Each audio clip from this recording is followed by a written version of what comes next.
We're here with Dr. Eloy Rodriguez. Dr. Rodriguez is a James A. Perkins Professor of Environmental Studies at Cornell University. Welcome. How did you get into science? I remember growing up in South Texas, kind of the farthest extension of the neotropics. And I always remember that we used to go visit my grandfather, who I'm named after, Eloy, because he had a nice little ranch in Mexico. And I used to go, and I would go with my grandfather because he would show me, we would go and collect insects, and he would have tarantulas in his farm, in his little ranch house, and so he would, grab tarantulas and show them to me, and I found that quite fascinating, I found it, and I used to ride horses with him, just without a saddle, just kind of, I would go bathe the horses naked, when I was a young kid, of course. So I always was kind of fascinated with nature and with life, and I was, so I think that's what got me so interested in science. I was just in awe. I was always in awe of the way things work, and so that's how I got into the sciences. Can you tell us a little bit about how you got started, your choice of school, your first career, the programs you decided to take? I don't want to give the impression that I was born with a spatula or a test tube in my mouth. I wasn't, I grew up with 60-something cousins. And out of those 65 cousins, I think 61 of us got undergraduate degrees. And about 10 of us got PhDs and masters. I was the only science one, but they always used to tell us, kids, we're poor, but we're not stupid. So there was always a emphasis on education. Education was important for us, and bilingual. We all speak Spanish, and we all, of course, speak fluent English. Well, we try to think we speak fluent English. Mm-hmm. And part of that was because our part of our families, most of our uncles and aunts were born in Texas, going back 200 or 300 years. We didn't just cross the border. Some of our other uncles were born in Mexico, and they married. So we were really very the kind of the WASP culture and the Latino culture. So we went in and out, and I thought that was very important in the way we understood the value of education, and I think that's why we all went to college. It was a given that we were going to go to college, but it was a community college. There was the idea of going to graduate school was unheard of. What is a master's? What is a PhD? And I think that happened because growing up in South Texas, which was the poorest counties per capita in the United States. In other words, we were living in counties that were poorer than Indian reservations in the United States. So poverty is very bad. Growing up poor that's the worst. You are so you're so neglected, and you're also so deprived of education experiences.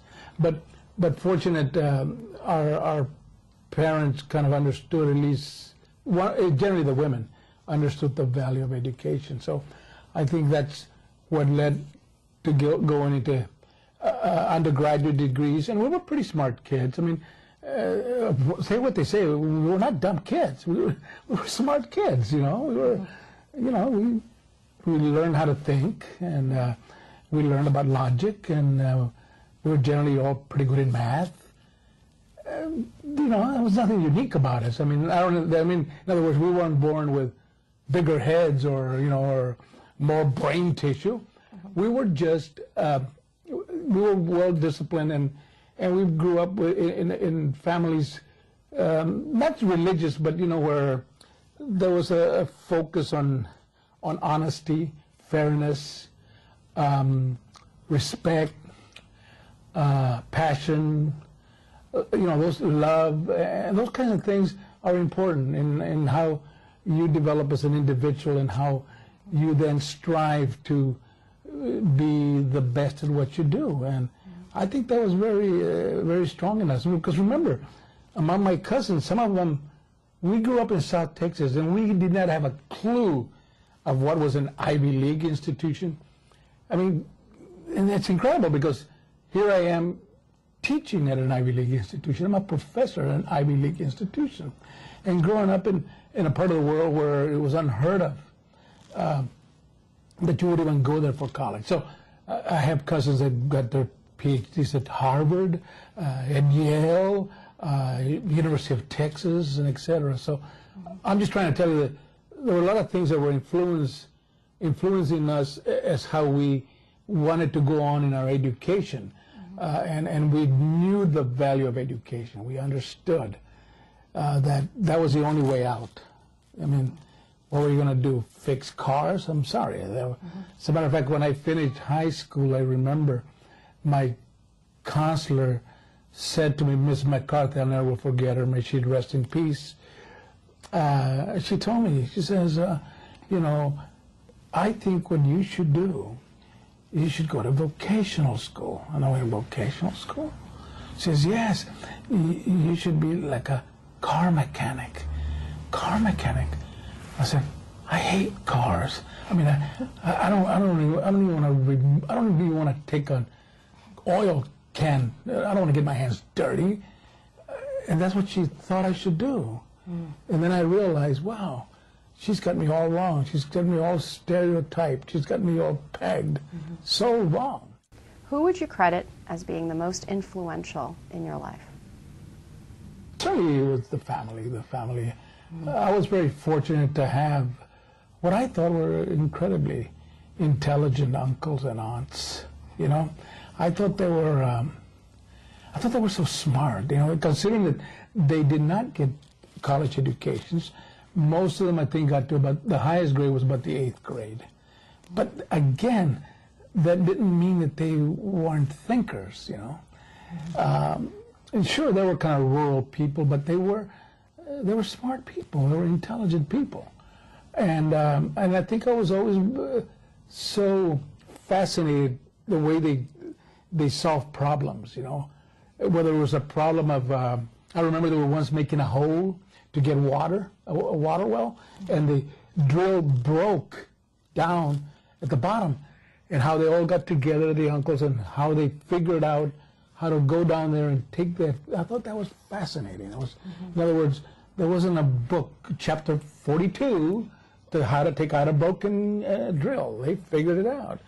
And I think that that was, to me, I think, my great inspirations and how I still value my Tío Ben, my Tia Flora. I mean, those are just smart people. And I still think about them, you know, as to what influenced me. As far as in high school, I was very fortunate to have a junior high teacher, Miss Sonia Carrion. Oh, I fell in love with her. I was in the 8th grade. Remember, hormones are kicking in. But she got me all interested in cell biology.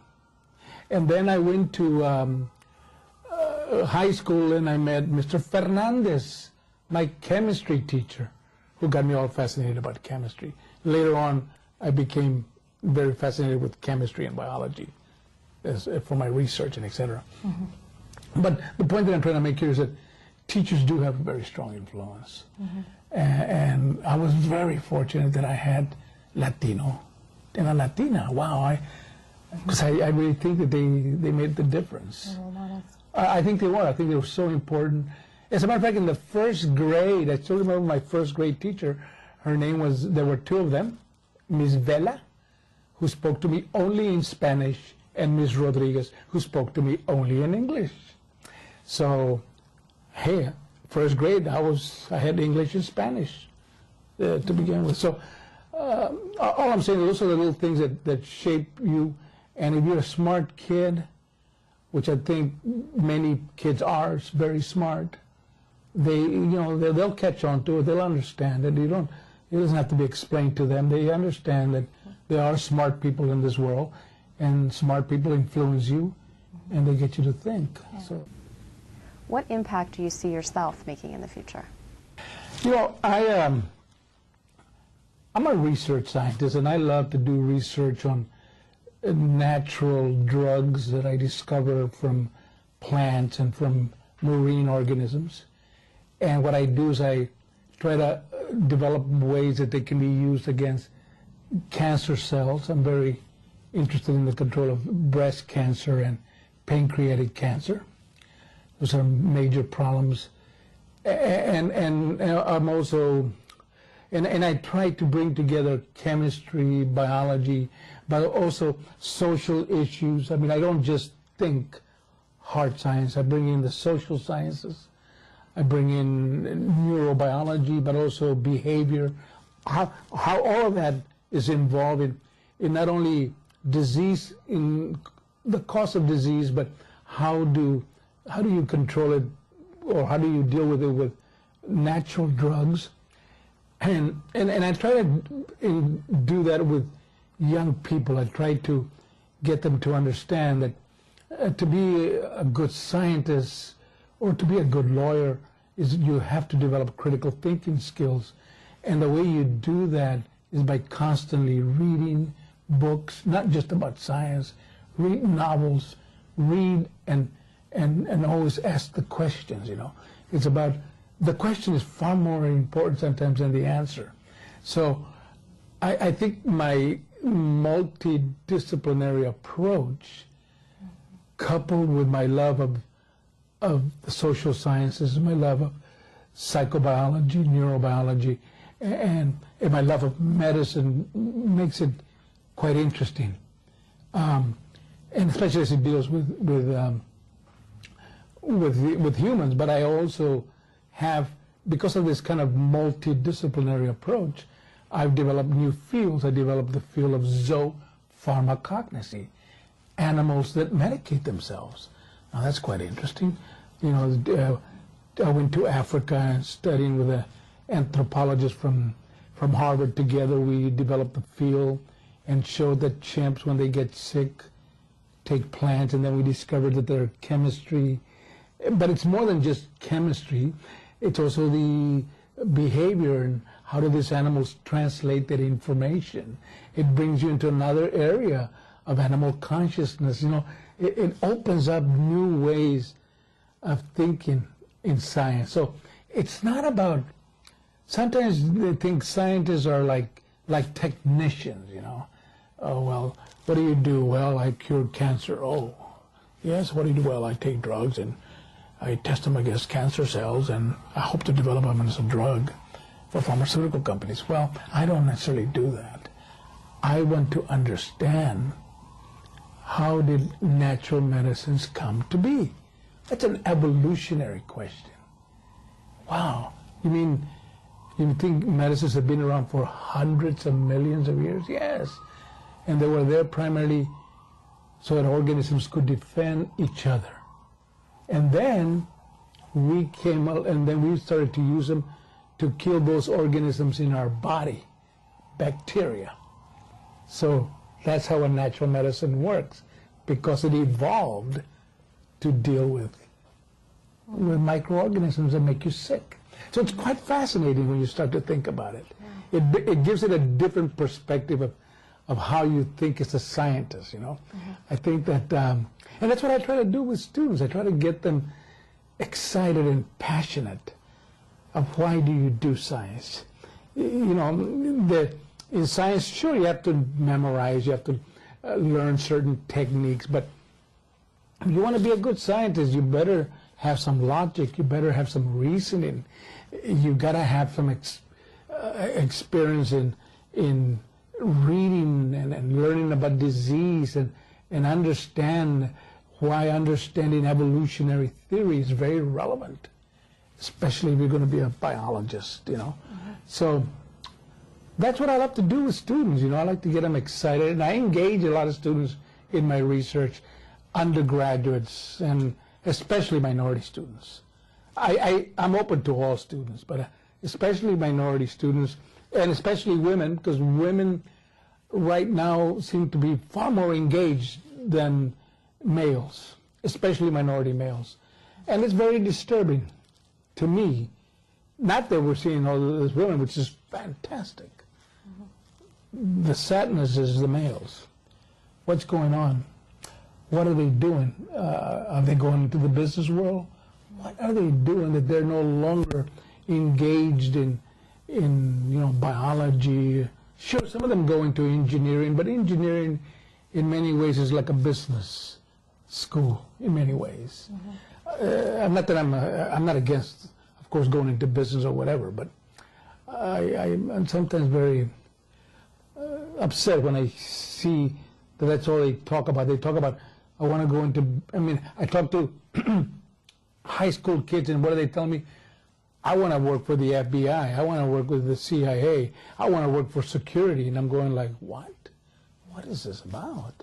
Well, it's sort of the media, I think, as well. Oh, absolutely, absolutely, absolutely. And it's, but it's this idea that that the reason I don't go into science is because I have to think. But thinking is very exciting, and it's be surprising. And it bothers me. It's very bothersome because we're now going to have, for example, some of the minority populations, the women, far more sophisticated, especially in science, and the males, where are they? That's, wow, what's going on here? At one time in science, especially with minorities, it was the males who were the only ones. That was because of this sexism and racism that existed. And now we're seeing the females, which is great, but they've got some bigger problems having to deal with. And this is what I try to also deal with the students, of making them aware of sexism and of racism and all of those things that can interfere in your development. And how do you go above the ceiling? I think it's important as a scientist, as an educated individual, to also let them know what are they going to be up against. But at the bottom line is they still must pursue their love for science. They must pursue real critical thinking and being at the. And I always emphasize that, think of always being at a tier 1 institution. In other words, a tier 1. There are about 60 in the United States. Those are heavy research supported institutions. That's where you want to be. You want to be at a tier 1. Not only for your undergraduate, but for your graduate, for your postdoctoral, and as a professor. We have a very, very few minority scientists and almost no minority women at the tier 1 institutions like Cornell, Harvard, Berkeley, University of Chicago, University of Michigan. Those are all considered tier 1. And I think that we need to address that, because those are the movers. And so, in other words, there's something that you have to do as a minority scientist. Not only do I have to deal with, but I do a lot of training of minority undergraduates, because I'm practically the only minority scientist around. And students do like to see scientists that look like them.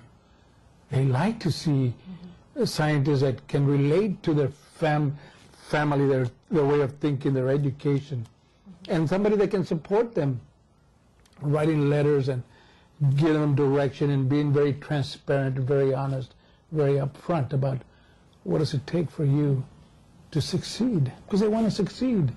And I want them to succeed. I want them there. I want them there to teach my children, my grandchildren. That's what I want. I want them to see somebody that looks like them. So that's part of my philosophy of how I go about doing my research and how I do my science. There are certain things that I do that are important for me. In other words, my intellectual development, my amazement, my awe with nature, my love of creativity. I love when I hear students who are just far more creative than I am, I'm always so astonished that they're so young and they're so far ahead. When I was their age, I want to say, wow, what happened to you that you are the way you are? And I think it's also important to develop a level of compassion, passion for what you do, compassion for how you can really help other individuals to find their ways. Because many, especially many young minority students coming from poor neighborhoods where there's not even a playground for them, where there's no good quality schools for them, where they're having to deal with a police state, helicopter lights going, the stress was unbelievable. And so I think it's important, and then we wonder, how come they don't want to go to college? How come they're dropping out of high school? Oh my God, I mean, we started to stress them from, the moment they're born, mijito, I love you, whether it's trying to slap you, well, that doesn't make sense. How are you going to be loving me and slapping me at the same time? So I think that one has to learn to develop that kind of compassion, but being very honest, being very transparent, and realistic, and trying to help them develop career goals, where they, but I always tell them there's many things you should never forget. Don't forget your cultura, your culture. Don't forget where you come from. Do not forget, and don't you ever, and try to learn as much as you can about your uncles, your grandfather, your grandmothers, especially in my kind of business where I do a lot of research on natural remedies, which are so widespread in our community. They use remedios for everything, a remedy for this, a remedy for that, and a lot of it is thought to be just pure nonsense. But it turns out that there is a basis for it in the science. I mean, those are pharmaceuticals that they use, and some of them are good, some of them are bad. It's always good to try and maintain languages, Spanish if you can, or now it maybe should be Chinese. I mean, you're going to have to, if you're going to be in a global community, competitive, and etc. I think it's important about, like I said, always seeking to get to top-notch institutions. That's the way it is. I mean, that's just the way things are. And if everything fails, go into movies. Or broadcasting. Because there's a lot of money there. But if you're going to be a filmmaker, you better know some science, because now we know, that science, technical skills and the communication world, that's one avenue. But there's still space for the thinker, for the that creativity. I mean, it's a whole area. If I was young again, don't get me wrong, I'm not that old, but if I was younger, I would definitely go into aspects of cell biology, brain biology, neurobiology. Oh, I'm fascinated by memory and that area. I think I would also try to I think that seems to be a fascinating area, the brain, and I'm also quite fascinated with that and how it's linked to the biology of, psychology of understanding stress, understanding, many aspects that are difficult to understand, from the science of love to the science of whatever, It's fascinating. Yeah. Fascinating. So we have a lot more to see from you, and I'm sure in a couple of years, if we do another interview with you, we have a lot more coming our way. But if I find a multi-billion-dollar drug, you're never going to see me again. Oh, that's true. Thank you very much, Dr. Rodriguez.